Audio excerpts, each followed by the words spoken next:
Welcome to Rodney, Rodney Tatara-Stanton, and he is here to talk about EAP and Disruptive EAP. This is going to be a very interesting topic for everyone here if you're wanting to get into the EAP environment and if you're wanting working with EAP providers in Australia. So I'm just going to hand it over, and I think he's got some slides. I believe you should be able to, I'm just double checking, yeah, you should be able to share your screen. So I'll hand it over to you. Yeah, I'm just waiting for the share button to pop up. Good evening, everyone, and maybe good morning if you're joining from other parts of the world. My name's Rodney. As I wait for the pop-up screen to happen, let's see if it was, have you hit share host yet, Renee? I've not got the share button of the screen yet, interesting. Renee. It says you should be able to share. Yeah, usually the share button's on the bottom. Yeah, it's on the bottom. It should just say share screen. No, it's got Okay. Oh, I can't see you anymore. You're all good. Yeah. Okay. Okay, so just down the bottom, it should, yeah, because it said on my screen, I haven't changed it. I had to get out of it. There we go. There we go. Here we go. You're good. Excellent. There we go. Fantastic. Okay, first of all, I'll recognize the Ngunnawal people on which I live and operate, and the Ngunnawal's elders past, present, and emerging, and any that are with us today. So my name's Rodney. You can hear my funny accent. I am from the US. I'm so glad and very fortunate to be back round 2 in 2020. I'm so glad Renee's invited me back to come and speak with you all. I noticed a couple of friendly faces that I've seen at earlier in this year when things were a little bit different. So I'm quite happy to be back. So me and Renee have had some discussions and other clinicians about what EAP is doing in the market and what it is not doing for clinicians, social workers, psychotherapists, therapists, and counselors, as well as psychologists. And what I found over the last couple of years, so I guess who we are first. So we've been in business since 2016 in the ACT, and we're a bit of a social enterprise, bit of a mixed bag. That's why we're the Help Now group. As you can see, a bit of a cooperative of therapists, counselors, social workers. We've added recently some cultural leaders in the local area, some Ngunnawal and Kamilaroi natives that do some cultural supervision and mentoring. And we thought we weren't trying hard enough, so we thought we'd get some exercise physiologists because we were thinking about employee assistance and the physical and the mental part of everyone's workplace has been very prevalent this year. Personally having a back injury from working from home for a little bit. But as you can see, we don't just stick with EAP. We're really about the holistic realm of care for workplaces. So we also facilitate some fundraising for mental health peer workers, which Renee, I was so fortunate to have her come, and we didn't have the event canceled this year, so very happy about that. And we're looking to get our ACNC registration in Australia in early 2020. Obvious COVID recovery is happening, and we can't do it without those shared clinicians. So we're very much remove the ego from the titles that we all have and saying we're all going to have a hand in recovering from this pandemic. So look, the other wrinkle to us, when we're trying to get our head out and do our own self-care, we do a bit of technology development, as Renelle mentioned earlier. Look, we run the only social work owned, I'll claim that, social work owned and ethically responsible software for clinicians to have tech at the fingertips. You can see a couple of the features there that can support clinicians that are starting out or want their own platform, or potentially run their own EAP, which I've seen many clinicians. And I know Annette, who was in the room earlier, had asked some questions about that earlier in the year, and a couple of other clinicians that are like, look, I've got a couple of relationships with businesses. I want to start my own EAP. How do I do that? So where are we now with EAP? I don't, if anyone has read the news, it blanketed across the ABC the other day. You know, the mental health productivity report is no stranger to anyone in the mental health game. But $220 billion is quite a big tally. And as you can see, look, a big thing that stuck out to me, and I'm always mindful of, we spend a big majority of our lives in the workplace, at least those are the people that we service their mental health. And you can see, you know, the poor mental health that's come from this pandemic, the people who care and are absorbing it are government, employers, insurers, and the wider community, which you doubt. I don't have to tell you people about that very much.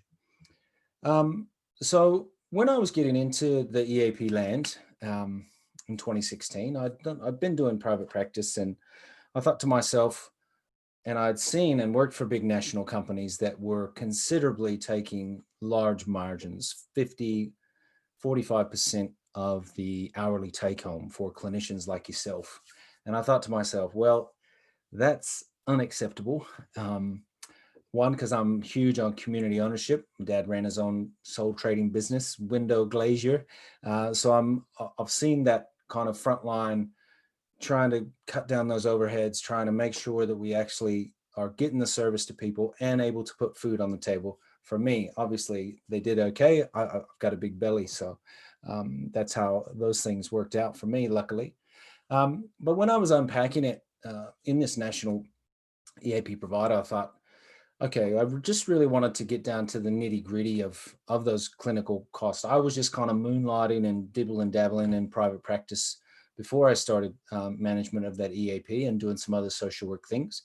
And I realized that it wasn't easy to find on, like Neville commented earlier in the earlier presentation with Narelle about, you know, really splicing up and dividing what those costs are to run as a practitioner. And then I thought, well, if we're going to disrupt, because I'm a bit disruptive, it could be the American in me, it's hard to say.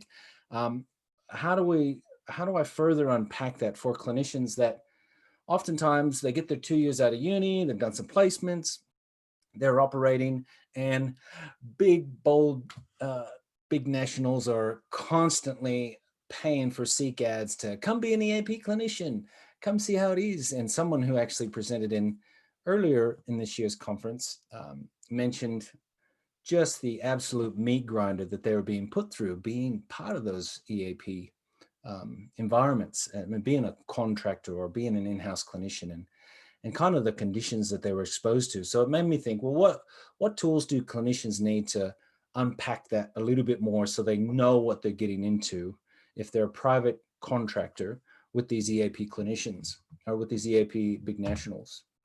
So I had and look, I can be challenged on these if people want to add challenges and ask questions and say, hey, Rod, I think, you know, it's 10 more percent this other way or 10% the other.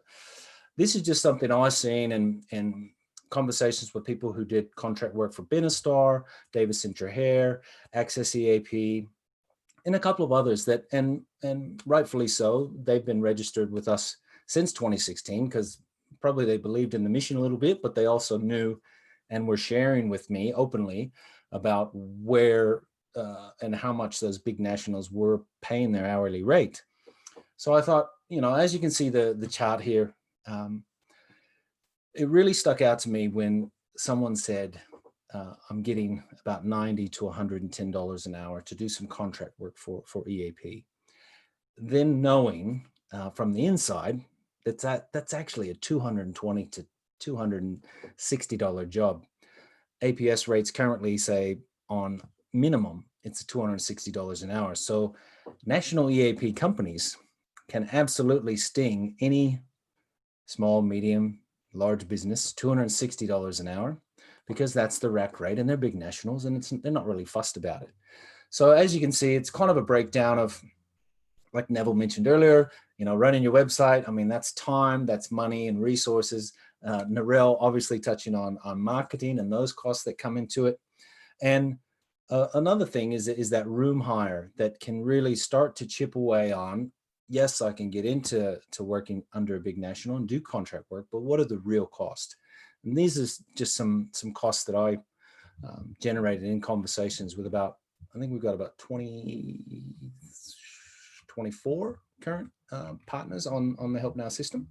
And this is kind of their feedback to me.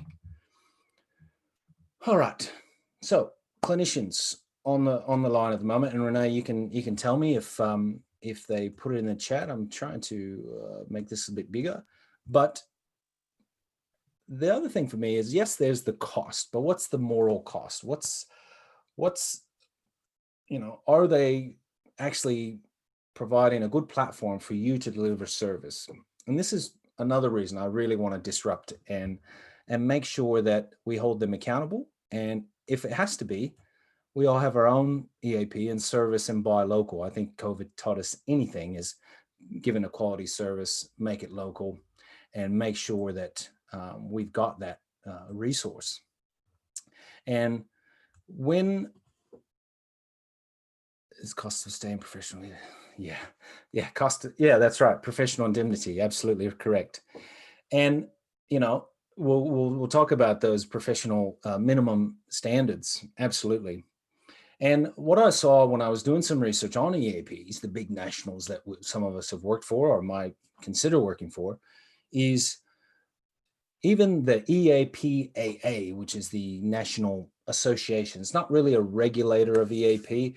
It's actually, you pay a couple $1,000s and you put your EAP up and say, I'm worthy. As far as what I can gather, look, there might be other details to memberships, but I know when I was going to consider applying for them, I didn't really see the meat in the pudding for it because, one, I did my research. I evaluated, how many of those are doing outcomes and what do they need to do?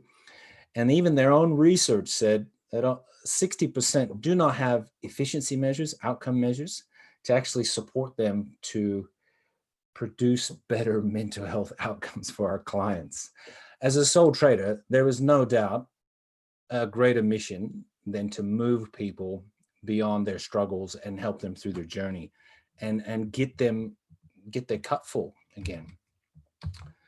So, let's see here. Oh, of course not. We're gonna zoom. Hope nobody gets motion sickness. Let's see, here we go. Okay, so outcomes. I'll get to the outcomes in a minute. So 59% aren't measuring outcomes. Another thing I thought, well, how much money is actually leaving our state and territories to these big national companies, and some are international companies.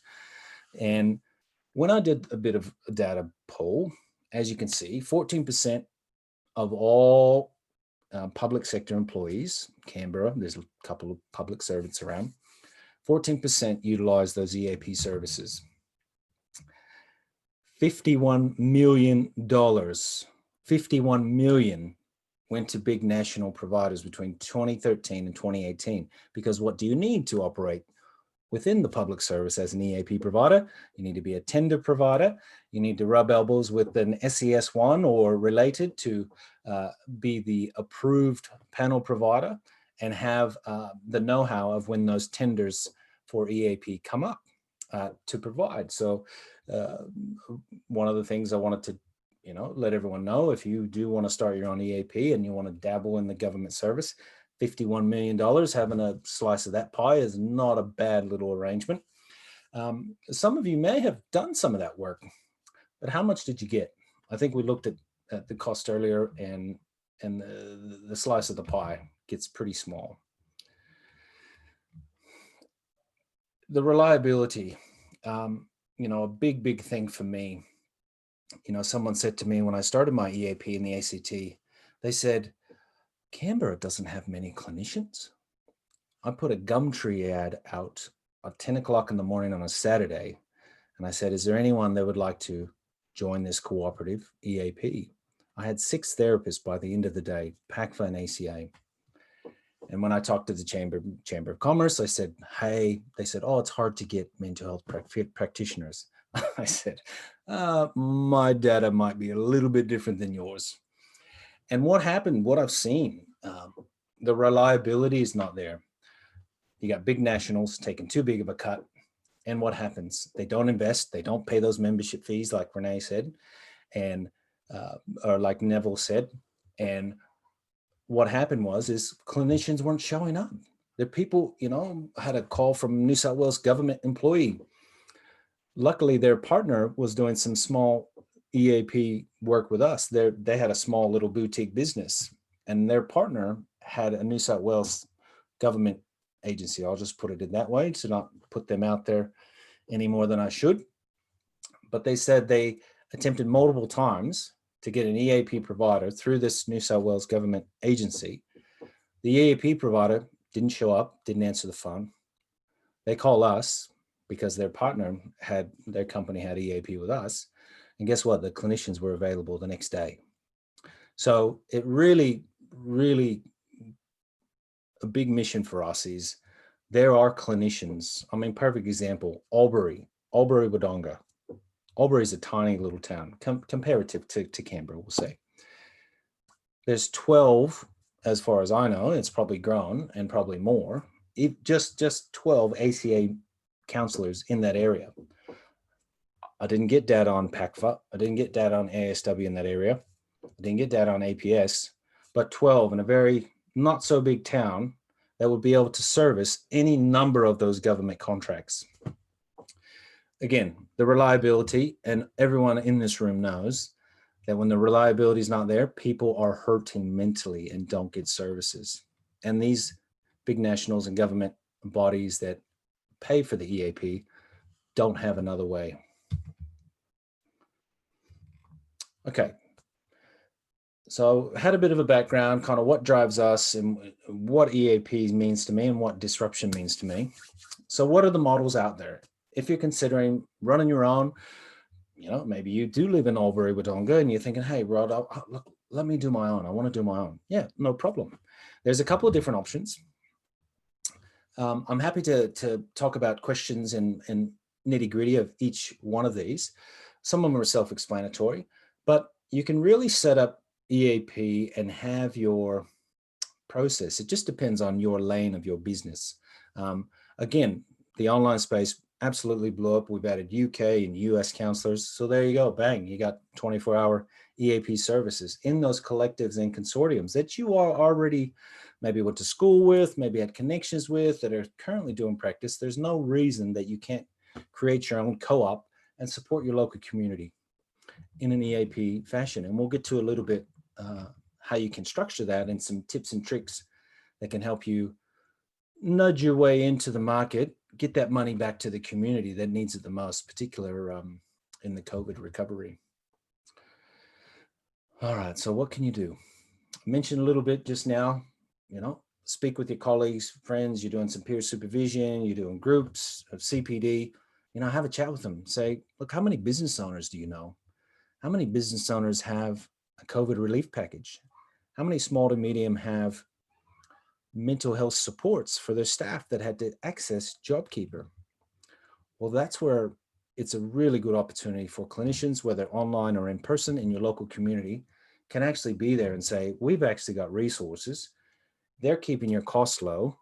You're local. That big piece of the pie that the big national takes from them, that they sometimes wouldn't even consider EAP, they go, oh, your hourly rate definitely works for me. And for every $5 spent for every $1 spent on mental health initiatives and supports like EAP in the workplace, $5 returns in profitability for that business. So there's some really easy and plenty of research and data out there that reinforces that those local businesses need therapists, counselors, social workers like yourselves to help them get through this really, really challenging time. So what can you do as a sole trader? Disrupt. How do you do that? Well,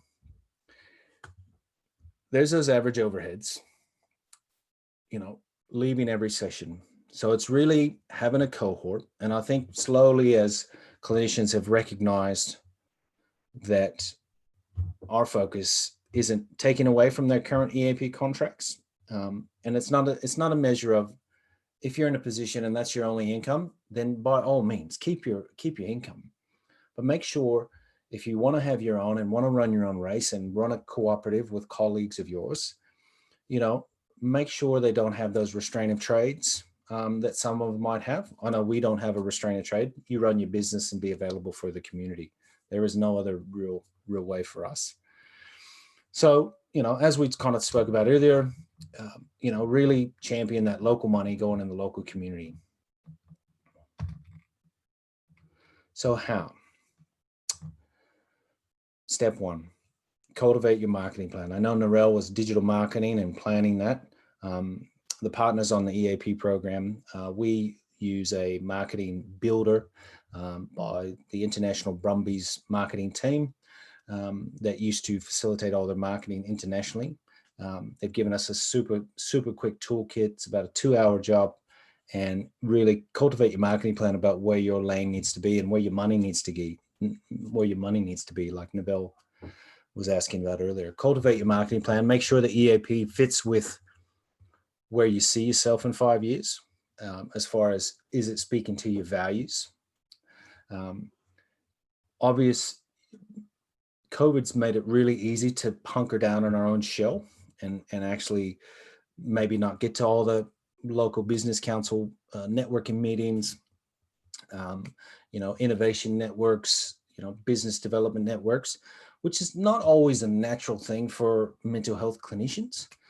And what I find is those business networks, you say one inkling about mental health for them, and their eyes get big like, yes, I need that. But if they're not seeing you out there being available and connecting with them, I've had a couple of presentations this year in COVID with Lifeline, Beyond Blue, and a couple of others for the Canberra Business Chamber and a couple of others. It's, make sure that your presence, again, it has to speak to you. If 50 to 60% of our lives are spent in the workplace, and you're a mental health clinician and you want to provide help and support so they can sustain their business and get healthy mentally and sustain that mental health, strengthen your business networks, make sure you've got your product placement, whether you've just got social media or whether you've just got a couple of mates that you have for a cup of coffee. Talk to them. What would their business be like if the productivity increased and their employees felt safe and understood? I mean, COVID's taught us anything, is that physical safety concerns, environmental concerns as far as, other people coming in sick, some of the businesses that are in your local area might be fearful of customers, and, that fear, agoraphobia, just OCD, no doubt would have increased in the COVID year.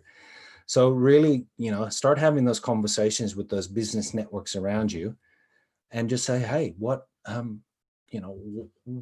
what's the stress of your staff? And a lot of them, because they're not clinicians, really won't have much idea as far as tuning into their staff. So make that available. Just say, look, you know what, if we need to have a chat, give them the options and the benefits. I'm happy to talk to anyone offline if they need some research or information or a pitch deck to take to those local businesses. More than happy to help. Again, Renee says to me a couple of times, and a couple of other people, that are you in the business to make money, Rod? And I say, yes. I'm not offering it for free. What I'm offering is you to heal your community, because I know it'll come back to me in another way. Do not offer your EAP services for free to those local businesses. What you can offer is supports and referral and information to make sure that they're informed. They can make an informed choice about finding the right clinician and the right group of people that can support their business without them going into the red. Okay, step 2. So you're thinking, I'm a sole trader, I want to disrupt. I've got my little community. I've got 5 or 6 clinicians in a town of 10,000 people, we'll say.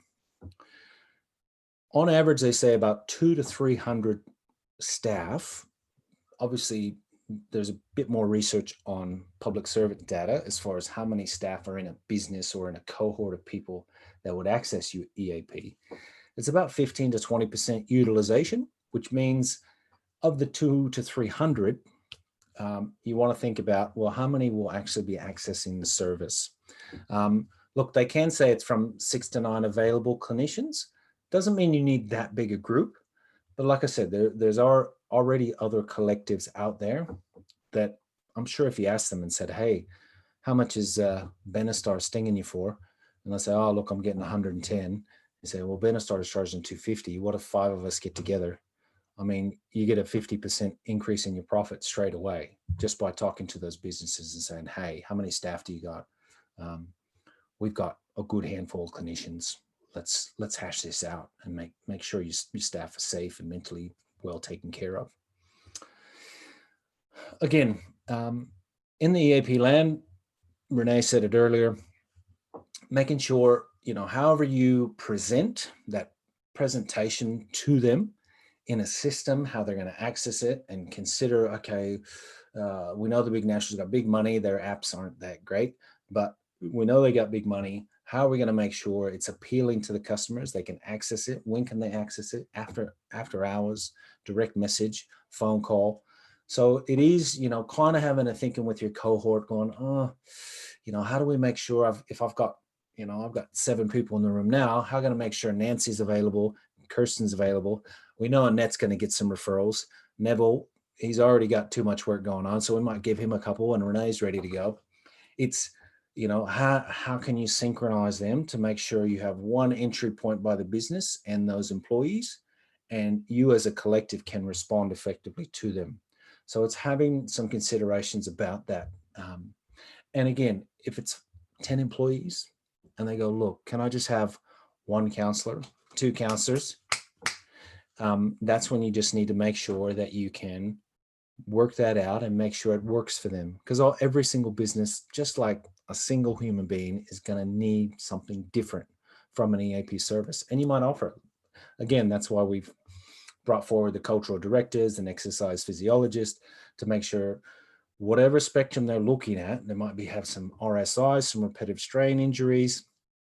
They might have some aggressive clients. I've got a consultant the other day that one of her staff got presented with a knife, a bit of critical incident debrief. So just, it does take a little massaging, a bit of business networking and connection with them, but it doesn't take ages. And at the end of the day, you're supporting small and medium businesses in your area.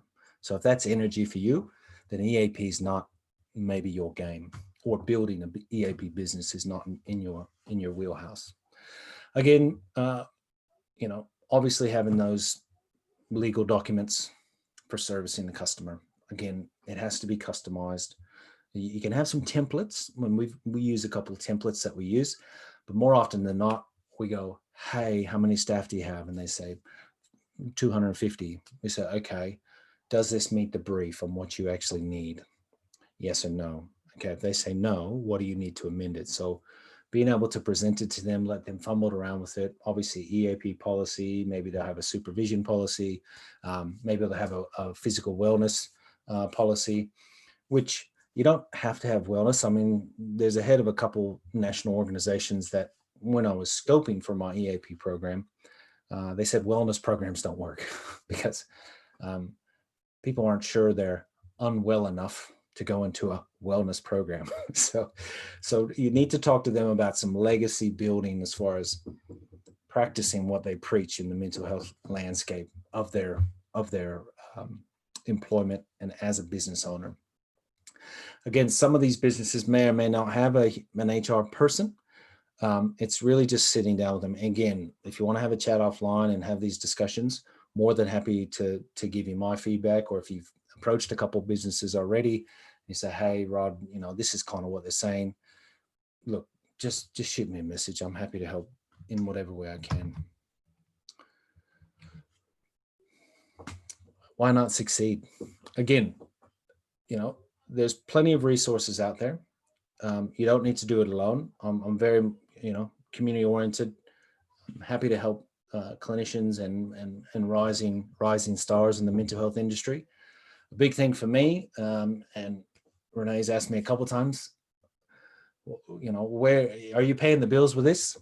And to be honest, there's a Japanese, my partner's from that country. A bit of their mentality is, if you're giving one thing in, you're getting 10 of that back. So I've seen nothing but growth in that way, and customers introduced to me and profile and marketing has just been word of mouth. I haven't paid for a lot of AdWords and Facebook and that type of thing, just doing good by my community, and it naturally is growing, which is kind of cool.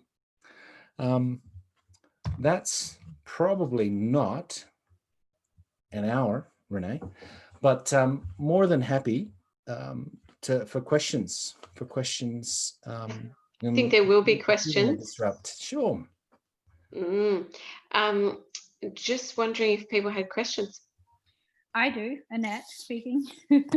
I clearly need to start my own business. Well, I have my own business, but I clearly not need to start my own EAP department, because I work as an EAP counselor for several national companies. You mentioned one of them, and I'm clearly not getting my money's worth, for what the saying goes. So thank you, Rodney, for doing that. Is there anything that, like, I have a limited company and I'm just me?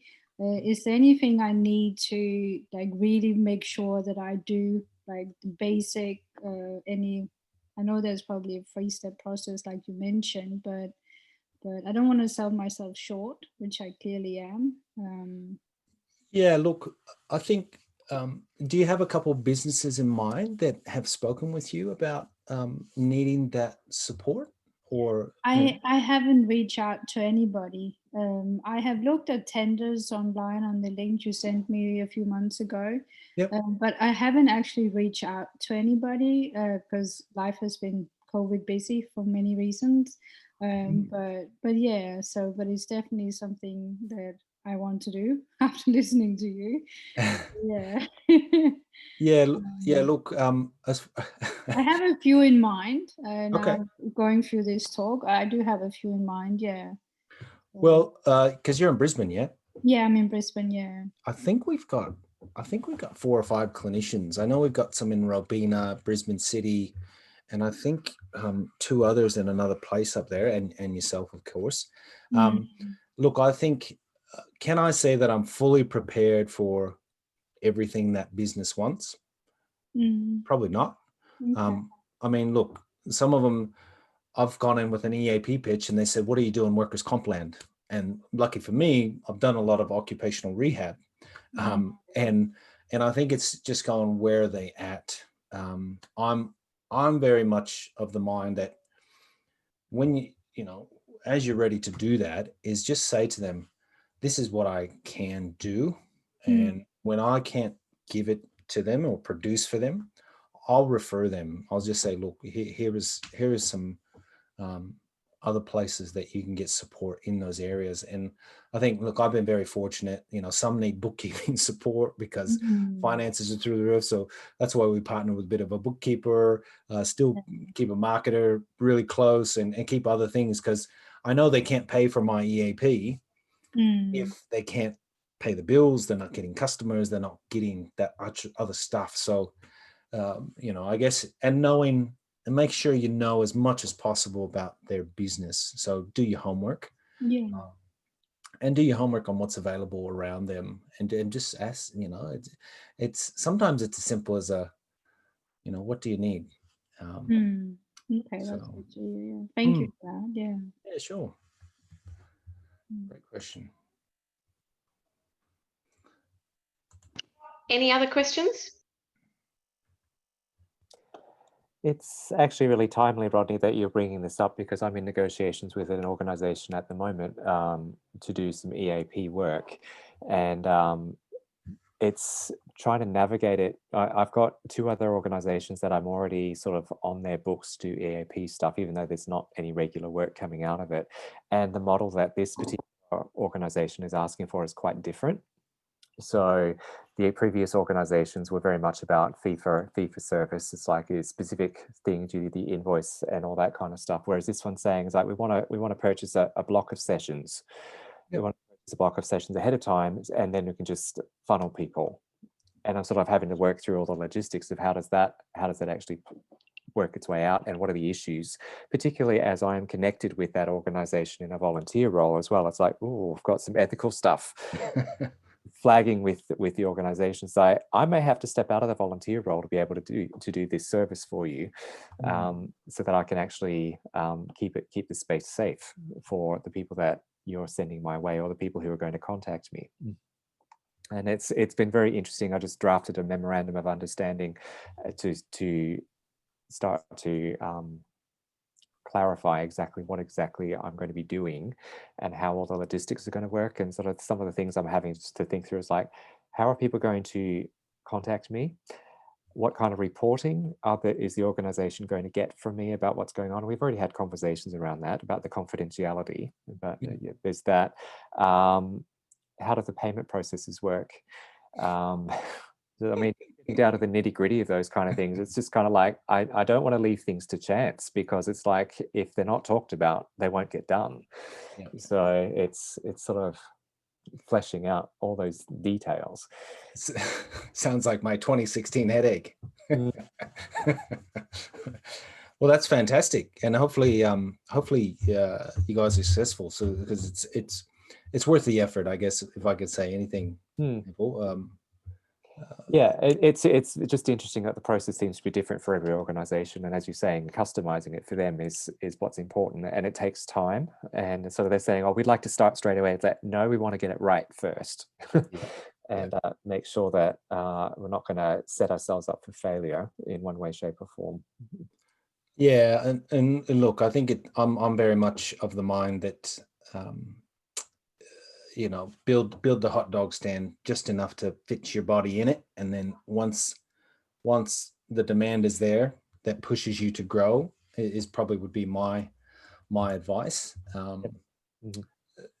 If the demand is going to surge in, and look, I'd say that any organization that opens their doors and says they do mental health support in the current environment, I'd say would probably get a flood of people.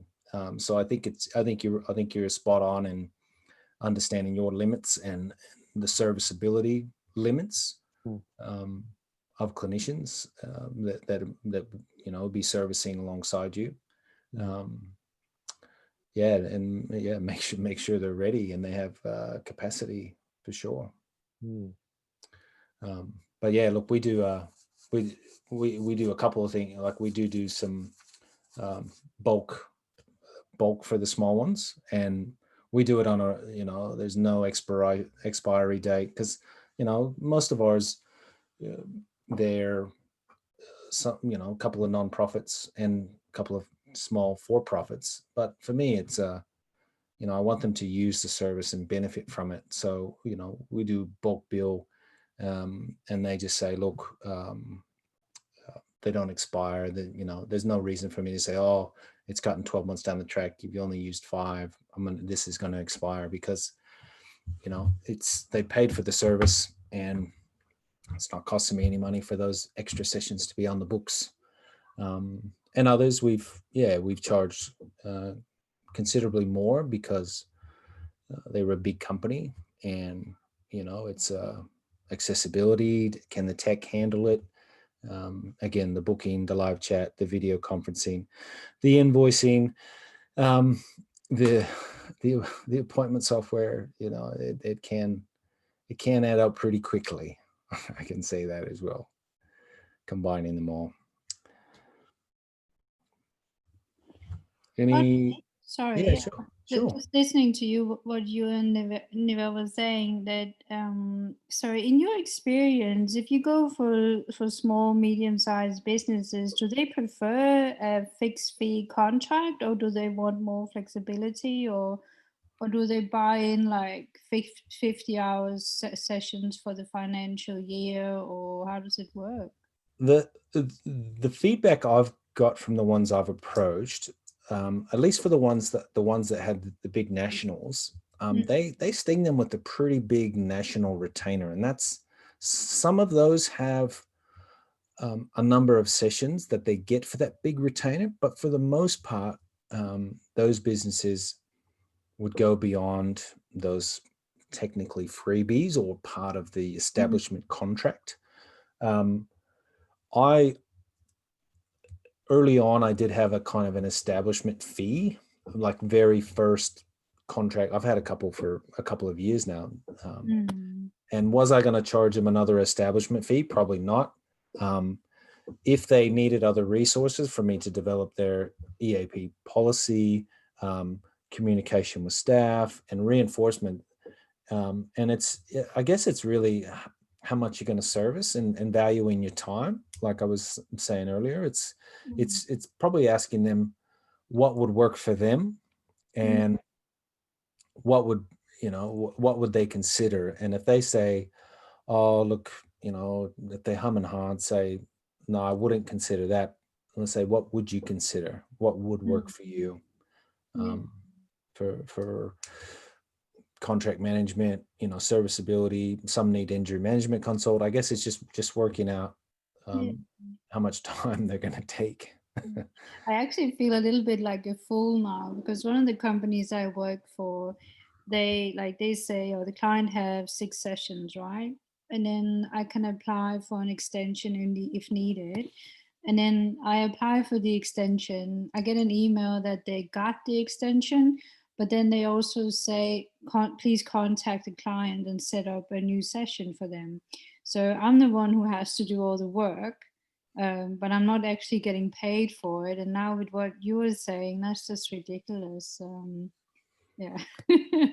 Yeah. And the problem is that, even looking at, even if you ask, like when we're asking, the likes of CSRO, ACT government, Catholic Care, a couple of other big nationals, Red Cross and a couple of others, asking them what do they ask for accountability in their EAP.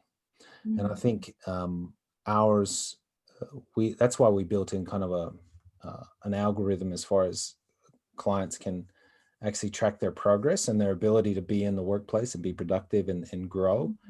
And a lot of those, the big businesses and the tenders and that type of thing, they're not asking for KPIs on how good they're doing. For the most part, in the big nationals, they're looking for what's the potential diagnosis, because you don't diagnose as EAP. What's their level of employment, if you're comfortable to tick that box and say they're this level of employment or not as a clinician, which I'm not really comfortable to say, oh, it's this person. Well, they've only got 5 APS 6s or something, you know what I mean? Like you just dob them in. And they don't, to be honest, I just feel like they're not looking out for the frontline workers. I mean, we've seen that from time to time. I mean, a perfect example is, I'll just pull this up. Was in my Flipboard a while ago, but this is in the, I forget the S, but it's HR Resource Magazine. They offer, they're offering these benefit packages of Society for Human Resource Management. They are being common, but they're not actually, bringing and adding value. I think they're looking for Annette's and Neville's and Nancy's and Julie's kind of set of eyes. And they're looking for what it can do. And I've seen them, some want group sessions, some want, one-to-one critical debrief. They want, some have asked for claims review my claim, my injury management claims, which can far, surpass their cost for employees. For every hour off work, it's 3 times the premium impact to their business. On average, a psychological injury is about $57,000, and that's not counting wages. So if you've got a $50,000 employee, they get a psychological injury.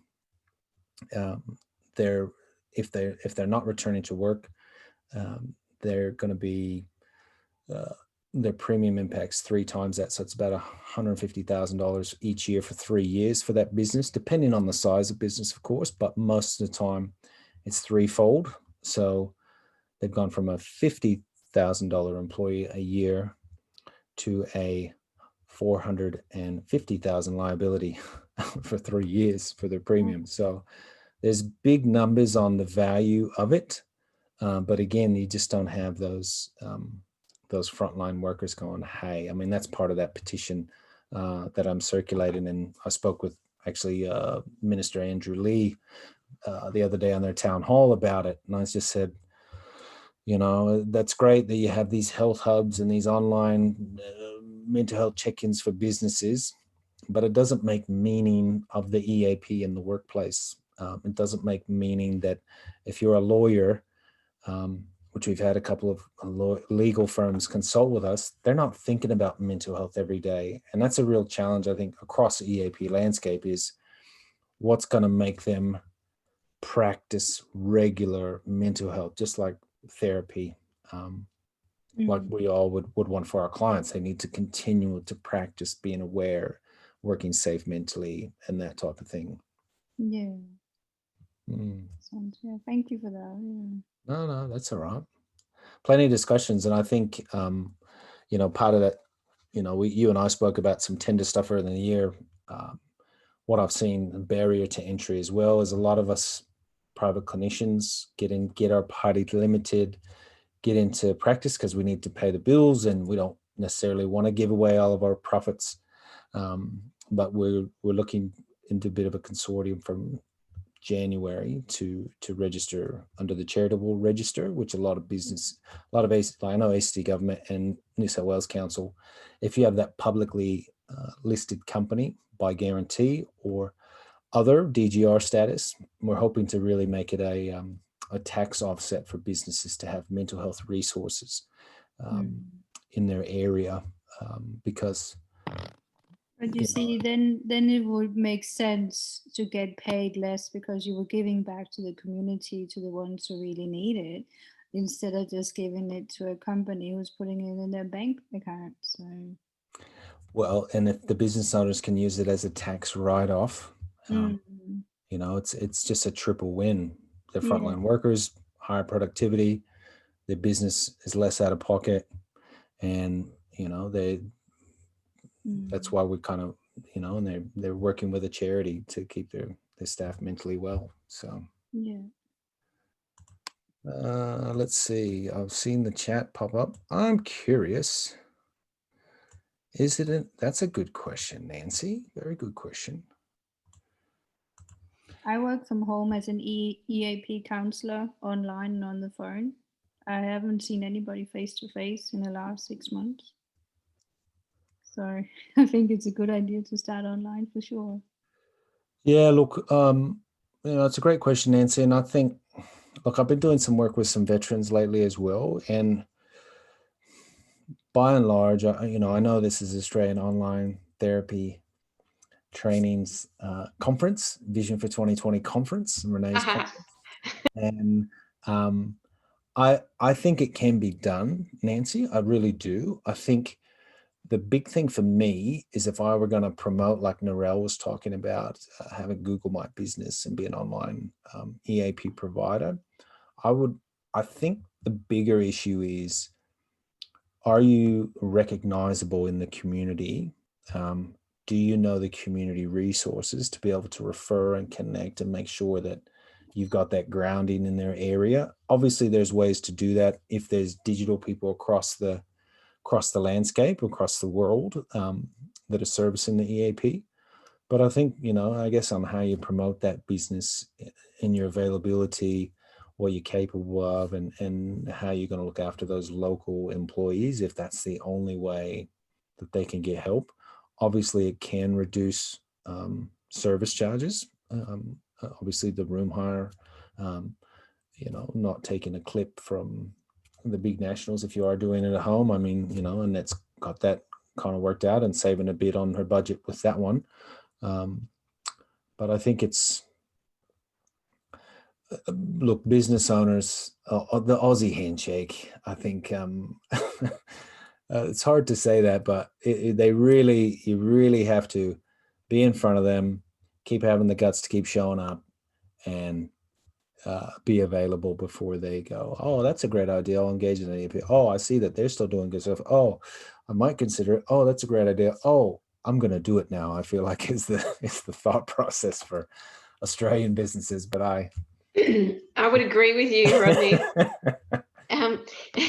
it even goes to what Narelle was saying earlier about how people will click, on your website, click on your, go back, come back. A lot of my clients say they've done things like that. And the interesting stats is for everyone, even to hear, following on from Narelle and even from what you're saying, Rodney, is people will want at least 8 clicks, at least, before they decide to sign up to you. So it even goes with Neville's question earlier with Narelle, is I've just got a Facebook thing. See, the thing is that clients want to find you in lots of places. That makes you appear more trustworthy. For whatever reason, it just does. So you're not just Neville, who's got to practice on Facebook, or Nancy, who's just got to practice on Facebook. You're not just a Facebook therapist. You then are a therapist in the real world, in the real community, as well as then online. And I've always kept both of those things happening. And even talking to what Annette said, I only really went fully online in COVID, but I was able to, because I was doing 50% online, 50% face-to-face, roughly. But I've been doing that for a long time, more just around my family, so I can, work around that and that kind of thing. But I've gone back, and I'd say I'm doing about 60-40 online, 60-40 face-to-face. People are wanting face-to-face again just because of COVID and everything. They're wanting to see their therapist. So there's just some different, I think we'd call it in the marketing terminology, buyer behavior.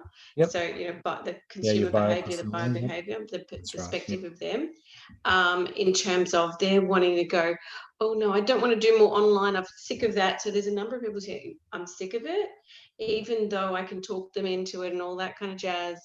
Renee, I'm hearing what you're saying, and you might be great, but I just want to see you. I really want to see you. So there's a few people out there like that, but there's a lot of the younger crowd have moved really into online. And then some of my clients have just said, no, I want to keep to online. It's all good, So it's a bit of a mix of behaviors, I think. So just talking to what your kind of comment was. Yeah. Yeah, and I think, and I know one of your courses was that, tuning into clients and that tune in, Nancy, to further to your point. I think, Renee's got, that good course on making, what senses you're tuning into for them digitally. And you're right, some people are tactile, some people are visual, some people like the written. I've worked with some older gentlemen, older reserves and that kind of thing. And I don't think this digital thing will work. We splashed the whiteboard. I was drawing terrible circles and showing this, and he says, "You know what? That worked quite well." So I think it's how you make it concrete for them when it doesn't feel concrete in the box. Is what I would say. So almost following on from what Richard was talking to, and that's why I've chosen just for everyone here listening in and listening back to the recording, is why I've chosen the speakers that I have. Is there's a lot of synergy in what you're saying, Rodney, and even what Richard was saying earlier, and Narelle. It's kind of like, what are the different pieces of the puzzle that we all need to get right to have successful practices in these weird modern digital times that things are changing rapidly almost all the time, but it's about how do we keep pace with it? How do we help each other? For me, a big part of what I do is I really like helping clinicians, because I also like them to be skilled up, because I've been on the receiving end of being going to therapy online and it being rubbish. So that's why I'm quite passionate. And even with people who have really good qualifications, you think they might know what they're doing, but sometimes my busy life means I can't always get to a therapist. And so this is the interesting thing. If you're offering that, that's why training is important. But yeah, I'll go into what you're saying, Rodney. I think it's all about the client at the end of the day, and it's about working out what they need and can you service them too, and then through EAP is another way of servicing them. Yeah, look, I'm getting my online clinical supervision tomorrow. Yeah, cool. These things good happen. On you. So thanks, Rodney. And any final questions? Because otherwise we we'll be wrapping up. And just a reminder to everyone about tomorrow, bring your questions to everyone, because all of the masterclasses, you can basically, all of the presenters that are doing masterclasses, like Richard, for example, and myself and Pip, and there's a few others. But just if you're asking, if you're coming, please bring your questions. Think about, what do I still need to know about online therapy for me or for Pip? What do I still need to know about, you know, about working within the space between, and curiosity and possibility and mirroring hands and all that kind of stuff? Ask Richard, because he's really good on that. And then there's, you know, anyone else there who's there, just kind of, I guess it's about what their topic is. So like Elise on parental alienation, and then, you know, finally we've got, you know, so many other options and possibilities for you guys. I guess that's the thing. We've got two rooms going at the same time. So we've got Neville, who'll be talking all about custom service and why it's important as well. And Elise and Kath will be talking about all about like online harms, and why that's particularly important. So thank you, Rodney, for coming in today, and apologies I couldn't give you a spot. It was all about, we need to make sure that I'm sorry. Yeah, I'm sorry I got to miss tomorrow. I've got ACT branch president duties during the masterclass. Otherwise, I would love to join. I wish you all very safe and well travels for you and your families. Please stay safe, healthy. You too. You too, Rodney. I appreciate it. Good to see you. Thank you, everyone, for listening in and for being so attentive and asking your questions. We'll see you all again tomorrow night. Just bring your questions, and we'll be having a bit of a chat about all things working digital. Yeah. So take care. Take care, Rodney. Take care, everyone. See you again tomorrow. Bye, guys.